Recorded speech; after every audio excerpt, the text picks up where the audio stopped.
Thank you. They of ash never fail. Just a moment, then. The painting of Ariandel. Well, rotted scrap of it, that is. Go on. Take it. Touch it.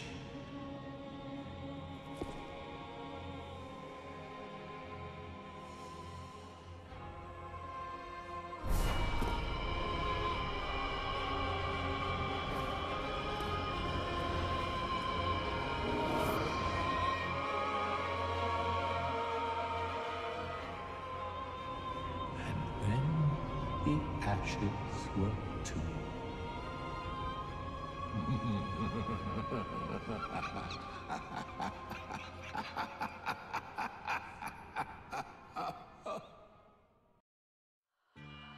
Ashen One, I have a kindness to ask of you. My lady lives in the cold land of Ariandel. I need you to show her flame. A proper flame that will burn the rot away. If you truly are ash, then it must be fire that you seek.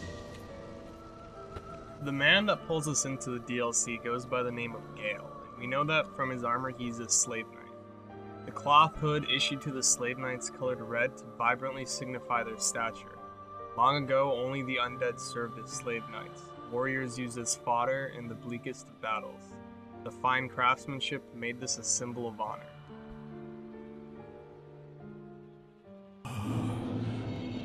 Merciful goddess, mother of the forlorn, who have no place to call their own, please bear witness to our resolve. Fire for Ariandel. Fire for Ariandel. And the ash to kindle flame. Wait, you've the same scent as that woman. Then you must be an Ashen One. You must be.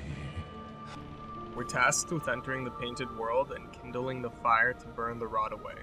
But we find out that we're not the only Ashen One to have entered the painting. Once we enter the painted world, we quickly meet one of its inhabitants. Have you just arrived?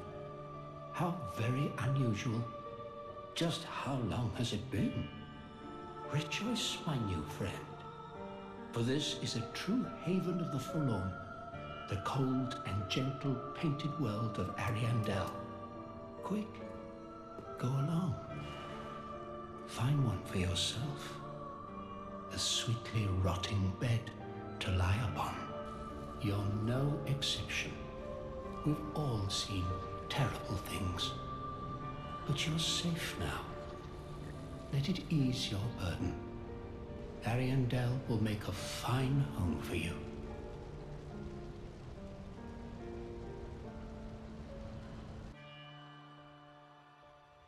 Much like the painted world of Ariamis from the first game, the painted world of Ariandel is a refuge for those that have no place out in the world. This is the home for the forlorn, and now their home is being taken away from them by this festering rot. This explains why we see enemies like the Corvians and the Farron Knights. Yet we still don't understand the source of the rot or what it really is. As we continue on our way to the Chapel of Arendelle, we see more Corvians, only these ones are on their knees and they're praying. Once we get up to the chapel, right in front of the door is a new NPC by the name of Wilhelm. Well, well. You're Lady Uria's Lord of Hollows. No bell tolls, and yet you've slipped into the painting. Oh, no matter. If you've lost your way, the words of Lady Frida will guide you. Now, go on inside, show respect, and listen carefully. Once inside, on the far side of the room, we see a statue of a woman holding a child. This is the same statue that was in the painted world of Ariamis. Also in this room is Frida, and she's completely surrounded by paintings of herself. Welcome to the painted world of Ariandel. I am Frida. I have long stood beside our blessed Father and the rest of the forlorn. But forlorn thou seemest not, Lord of Hollows. I know not the missteps which led thee to this painted world, but thy duty is all, and thy duty lieth elsewhere. Return from whence thou camest. I presume it visible to thee? The bonfire here in this room. A meek and faded thing, but 'twill guide thee nonetheless. Ah yes, there is a thing thou shouldst by rights possess. A remembrance of this cold world for the great Lord of Londor. May it help thee bear thy duty. Now, return from whence thou camest. Thou'st a place in that world, and that alone is cause to rejoice. This ring would never grace Frida's hand, for the painting and its frost became her home. This tells us that Frida is the other Ash that came to this world, that Gale spoke of. And what's even more interesting is both Frida and Wilhelm seem to know about the Sable Church, because they both know I'm the Lord of Hollows. I'm not sure if anyone noticed, but it kind of looks like Frida has a burn on the right side of her face. It's hard to tell because she follows you with her head, so getting an angle is kind of tricky. Also, if you take a look at the paintings that surround her, these might actually not be paintings of Frida herself, but another character that I'll get into later. But when you hold the torch up, it almost seems like the woman in the painting lights on fire. And this might be foreshadowing, or it might just be me reading a little bit too much into it. We eventually find ourselves in the Cordeen Settlement, and here we see a bunch of Corvians that are sickly, and the place has completely succumbed to the rot. It's here that we also meet my favorite enemy in the DLC, the Corvian Knight. Their weapons say that in their infatuation with Sister Frida, the Corvian Knights swore to protect the painting from fire, and to this end, took to the execution of their own brethren.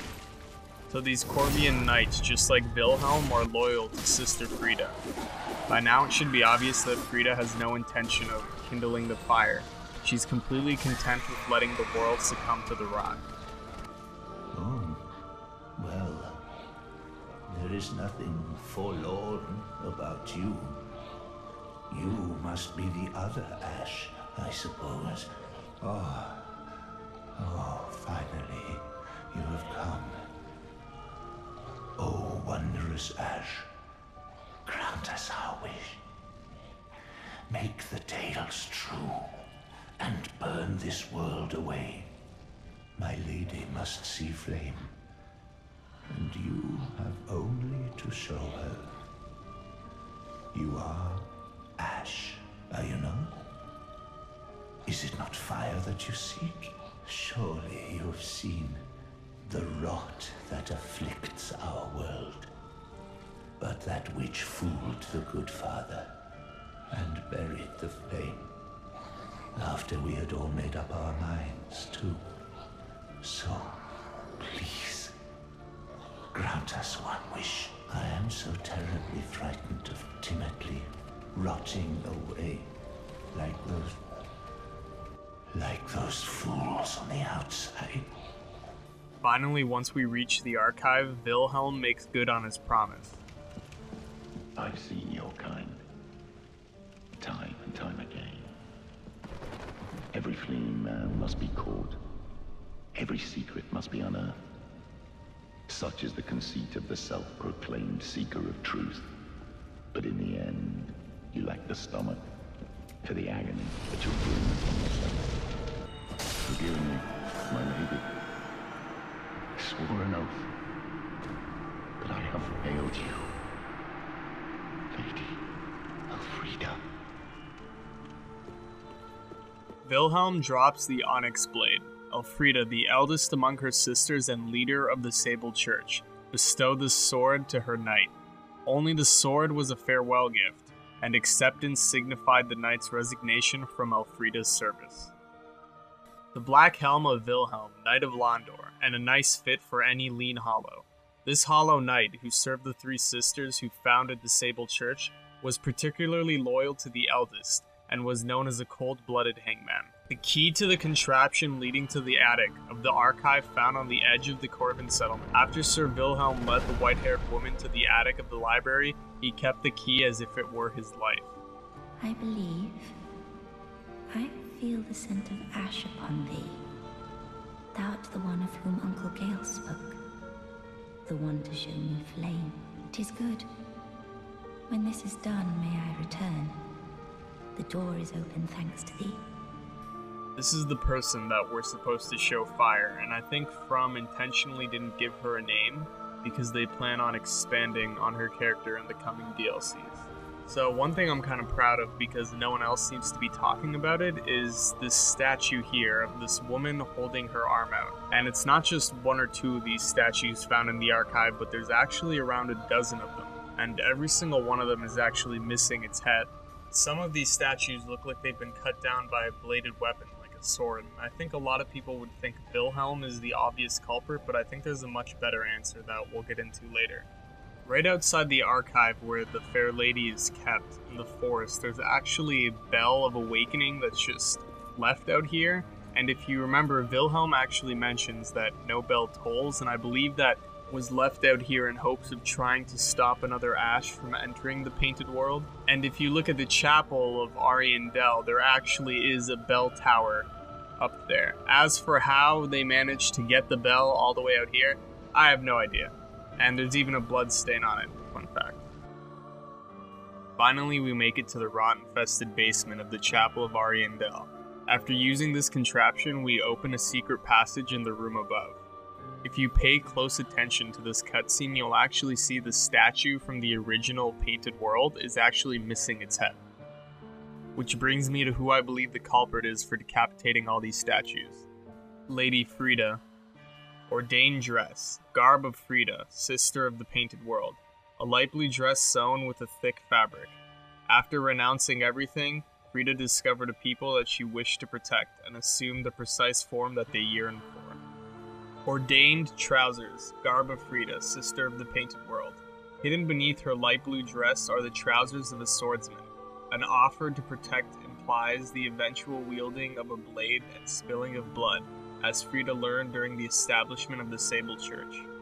I'm going to refer to this woman depicted in the statue as the Mother of the Painted World, and I believe Frida was trying to become her, or at least replace her. This would explain Frida's appearance and why it's so similar to that of the woman in the paintings. It would also explain why all of these statues are missing their heads, so you can't easily identify who it is.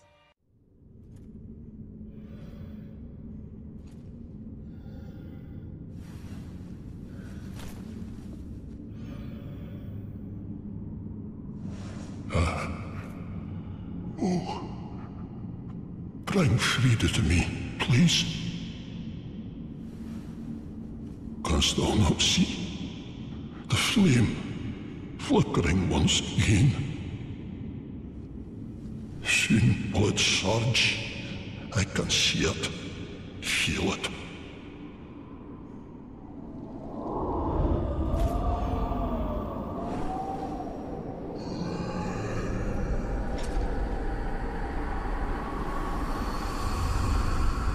Fret not, Father. We have no need of thy flail.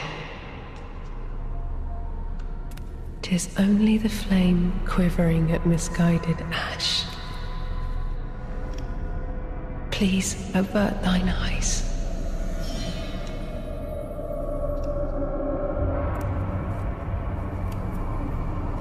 I will snuff out these ashes for good.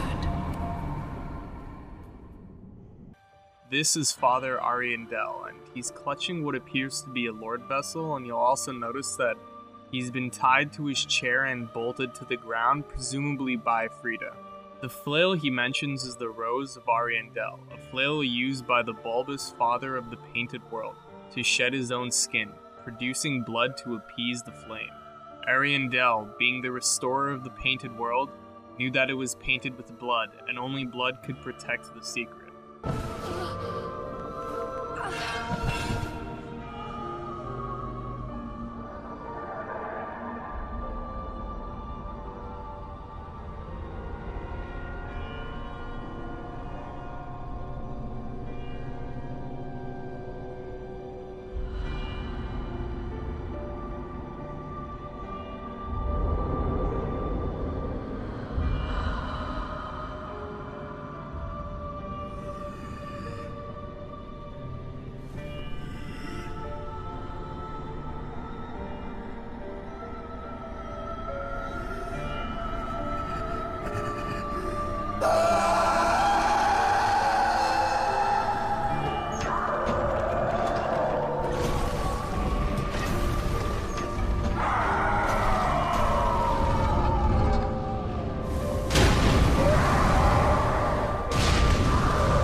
This is one of the coolest boss battles in this Soul series, and Frida is also of ash, just like the player is, so it kind of makes sense why she would be able to come back to life because of the fire. And Frida's great scythe reads, "A great scythe wielded by Sister Elfrida, with a curved blade thinly coated by painted world frost that easily breaks the guard of shields. In the painting, the scythe is a symbol of a long-lost home, possibly explaining Elfrida's preference for it."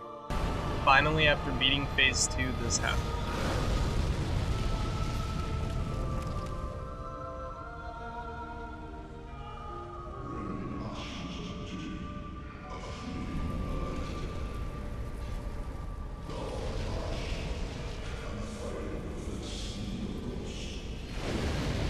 Black Flame Frida.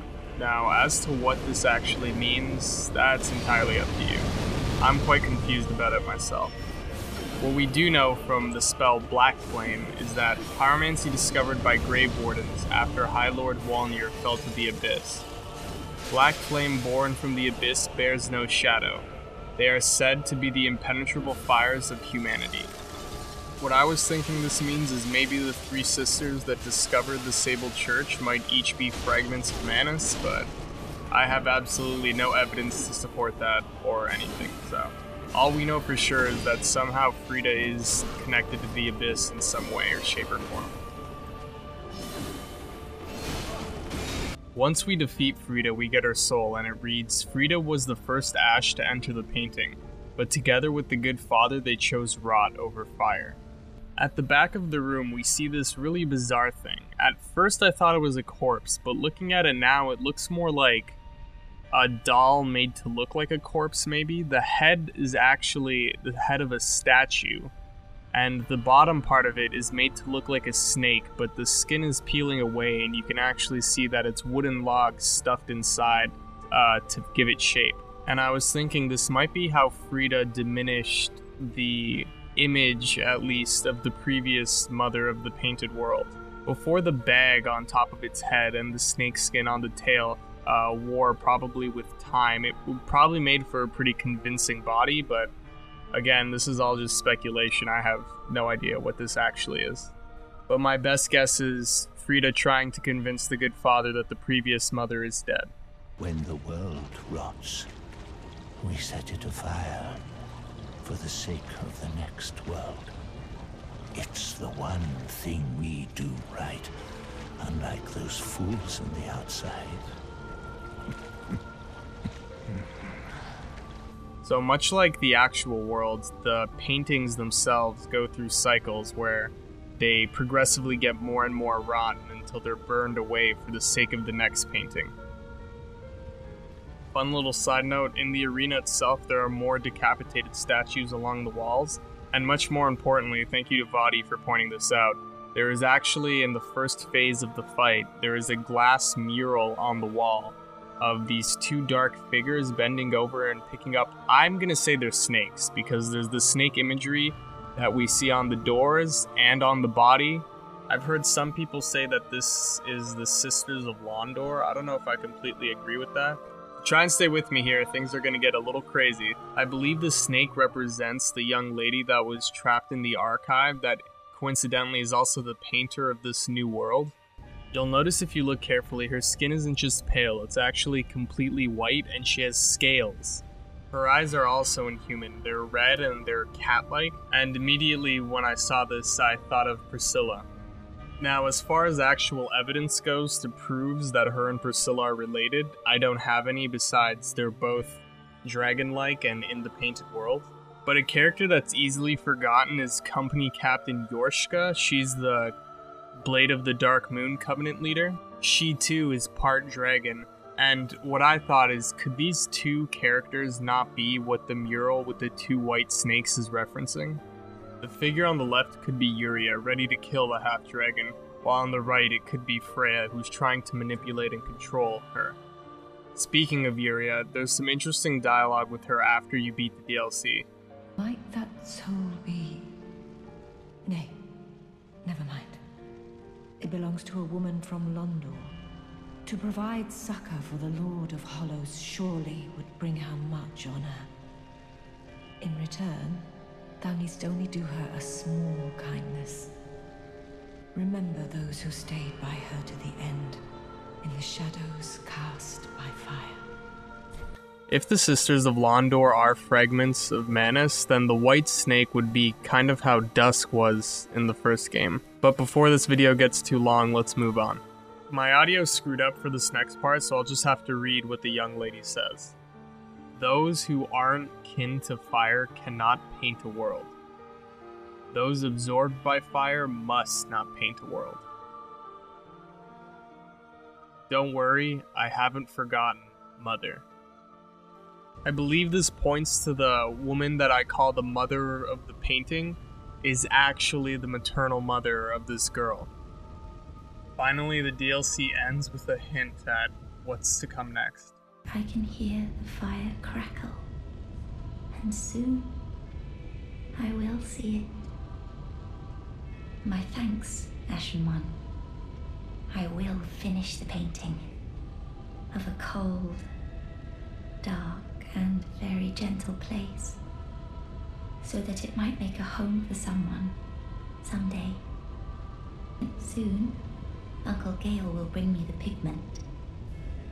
I wonder if he has found it, the dark soul of man.